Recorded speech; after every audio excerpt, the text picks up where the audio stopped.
오늘 이야기는 바로 왕위를 잃은 소년 왕에 대한 겁니다. 자, 한번 상상해 보세요. 만약에 12살짜리 아이가 한 나라 전체를 물려받게 된다면 과연 어떤 일이 일어날까요?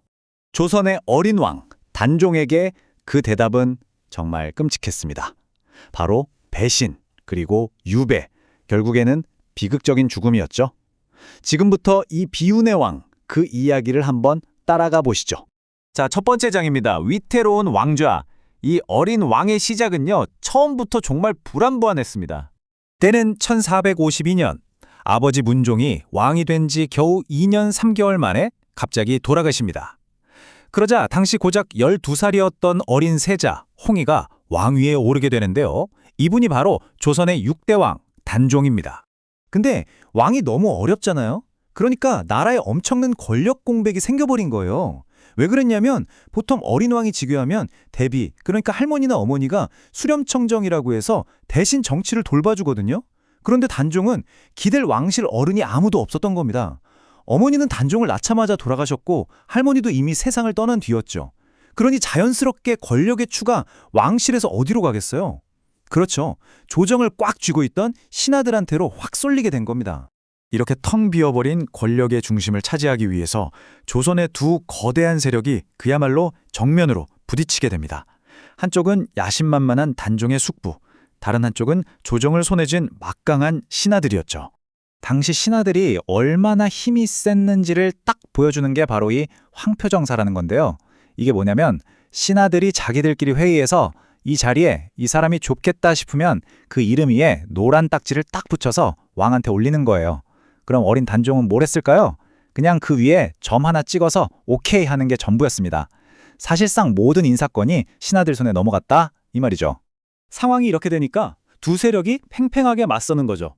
한쪽은 김종서 같은 아주 경험 많은 원로 대신들이 이끄는 조정 세력, 그리고 다른 한쪽은 단종의 숙부, 야심가였던 수양대군입니다. 수양대군 눈에는 이 황표정사라는 게 왕을 무시하는 아주 괘씸한 짓으로 보였던 거예요. 그리고 그는 칼을 갈기 시작합니다. 그리고 마침내 조선의 역사를 통째로 뒤바꿔버린 운명의 밤이 찾아옵니다.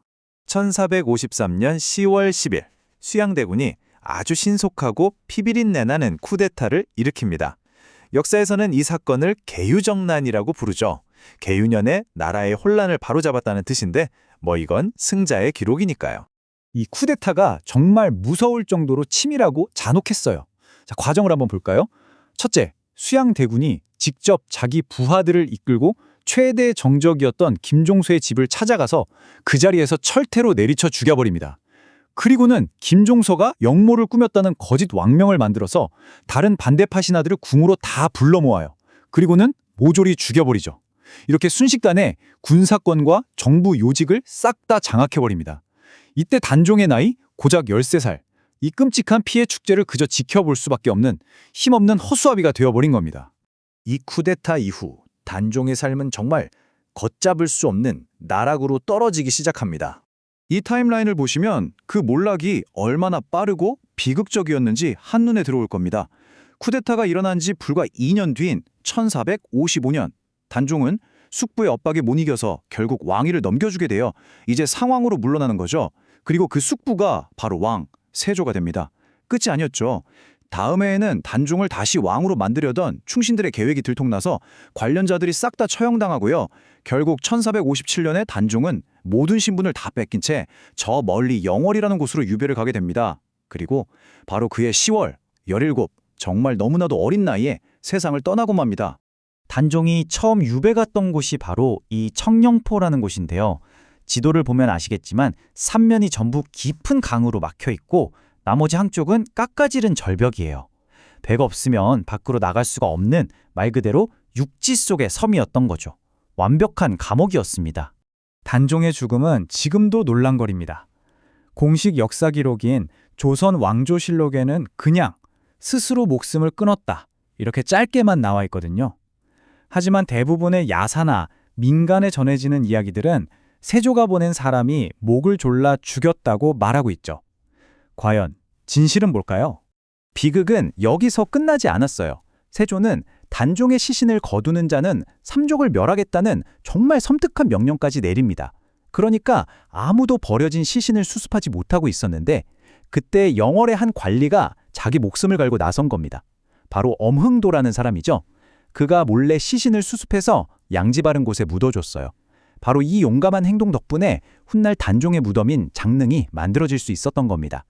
자, 그렇다면 이 슬픈 이야기가 우리 역사에 남긴 건 과연 무엇일까요? 또 우리에게 어떤 질문을 던지고 있을까요?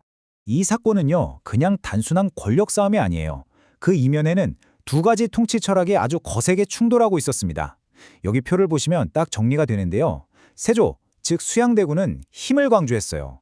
나라가 혼란할 땐 강력한 힘과 능력으로 바로잡아야 한다. 이게 바로 패도 정치입니다. 반면에 단종을 지지했던 신하들은 정해진 핏줄, 그리고 왕에 대한 충성, 즉 의리를 지키는 게 올바른 길이라고 봤죠. 이걸 왕도 정치라고 하고요. 결과적으로 세조는 강력한 왕이 돼서 나라를 안정시키는 업적을 남겼지만 단종은 후세 사람들에게 충절과 정의의 상징으로 지금까지도 기억되고 있죠.